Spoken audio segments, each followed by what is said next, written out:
Hello dear students, आज हम करेंगे 5 most commonly used phrasal verbs and this is the 11th part in this series.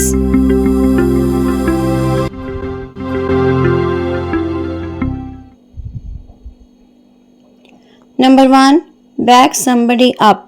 इसका meaning होता है टू सपोर्ट और डिफेंड। जब आप किसी को सपोर्ट करते हो या फिर उनको डिफेंड करते हो, यानी कि आप कहते हो कि वो सही है। ओके, इसका सेंटेंस देखिए, when the class was making fun of me only the teacher backed me up. इसका मीनिंग है कि जब क्लास मेरा मजाक उड़ा रही थी, सिर्फ टीचर ने मुझे सपोर्ट किया था। ओके, तो जब भी आप किसी को इस तरह का सेंटेंस बनाते हो, जब आप किसी को सपोर्ट करते हो या फिर उसे डिफेंड करते हो, तब आप फ्रेजल वर्ब यूज़ कर सकते हो, back somebody up. Okay, I hope आपको अच्छी तरह से क्लियर हो रहा है। यहाँ पर मैं आपको फिर से बताना चाहती हूँ कि फ्रेजल वर्ब्स जो हैं वो आपकी वोकैबलरी को इम्प्रूव करती हैं, एनहेंस करती हैं। यानी कि जब आप फ्रेजल वर्ब्स यूज़ करते हो, आपकी जो वर्ड्स की नॉलेज है वो बहुत ज़्यादा बढ़ती चली जाती है और आपसे अच्छी से अच्छी इंग्लिश आप बना सकते हो, सेंटेंसेस बना सकते हो। ओके, और इससे आप में कॉन्फिडेंस आता है।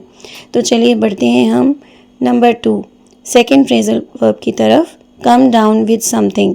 कम डाउन विद समथिंग को अगर आप हिंदी में बोलना चाहें तो इसका मतलब होता है कि आप बीमार पड़ जाते हैं, to catch an illness. Okay, देखिए यहाँ पर सेंटेंस बना हुआ है, after travelling Kaveri came down with a cold. इसका मीनिंग है कि सफ़र के बाद कावेरी को कोल्ड हो गया था। Okay, to catch an illness, यहाँ पर इसका मतलब ये नहीं है कि बीमारी को पकड़ लेना, इसका मतलब ये है कि बीमार हो गए हो आप। ओके, जब आपको कोई इन्फेक्शन हो जाती है या फिर आपको कोई डिजीज़ हो जाती है। ओके, आई होप आपको अच्छी तरह से क्लियर हो गया है कि किस तरह से आपने इसे सेंटेंस फॉर्म में यूज़ करना है। After travelling Kaveri came down with a cold, यानी कि सफ़र के बाद कावेरी को जुकाम हो गया था। ओके, आई होप आपको अच्छी तरह से क्लियर है। तो चलिए अब हम बढ़ते हैं थर्ड फ्रेजल वर्ब की तरफ, come up with something. Come up with something को आप बोलेंगे to think of an idea specially as the first person to do so. इसका मीनिंग है कि जब आप कोई आइडिया सोचते हो, स्पेशली आप फर्स्ट पर्सन होते हो, इससे पहले किसी ने भी ऐसा नहीं किया होता है। ठीक है, देखिए यहाँ पर सेंटेंस बना हुआ है, Sanjana comes up with her best story ideas at night so she writes them down before she forgets them. इसका मतलब है कि संजना अपनी बेस्ट स्टोरी आइडियाज़, उसको सबसे ज़्यादा बेस्ट स्टोरी आइडियाज़ जो हैं वो रात को आते हैं, इसीलिए वो उन्हें लिख लेती है उन्हें भूलने से पहले। ओके, तो चलिए अब हम बढ़ते हैं फोर्थ फ्रेजल वर्ब की तरफ, जो है क्रैक डाउन ऑन।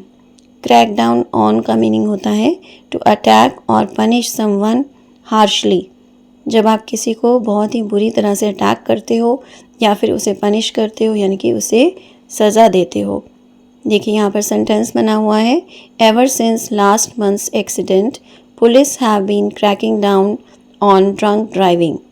इसका मतलब है कि लास्ट मंथ के एक्सीडेंट से पुलिस ने ड्रंक ड्राइविंग को क्रैक डाउन करना शुरू कर दिया है, यानी कि उसे हार्शली अटैक करना शुरू कर दिया है।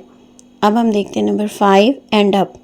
एंड अप का मीनिंग होता है to eventually reach some conclusion और डेस्टिनेशन।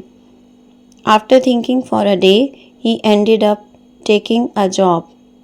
इसका मीनिंग है कि जब आप इसका मीनिंग है, इस सेंटेंस का मीनिंग है कि पूरे दिन सोचने के बाद उसने लास्ट में वो जॉब ले ली थी। ओके, अब आप एंड अप का मीनिंग होता है जब आप बहुत ज़्यादा किसी बात के बारे में सोचते हो और लास्ट में आप किसी कंक्लूजन पर निकलते हो या फिर किसी डेस्टिनेशन यानी कि मंजिल पर पहुंचते हो। ओके, कंक्लूजन को आप हिंदी में बोलते हो निष्कर्ष, जब आप किसी रिजल्ट पर निकलते हो। ओके, आई होप आपको आज का लेसन अच्छी तरह से समझ में आ गया है। Thanks for watching, keep learning, see you in the next video. Please subscribe to my channel if you haven't done it yet, and please give me your comments. Thank you.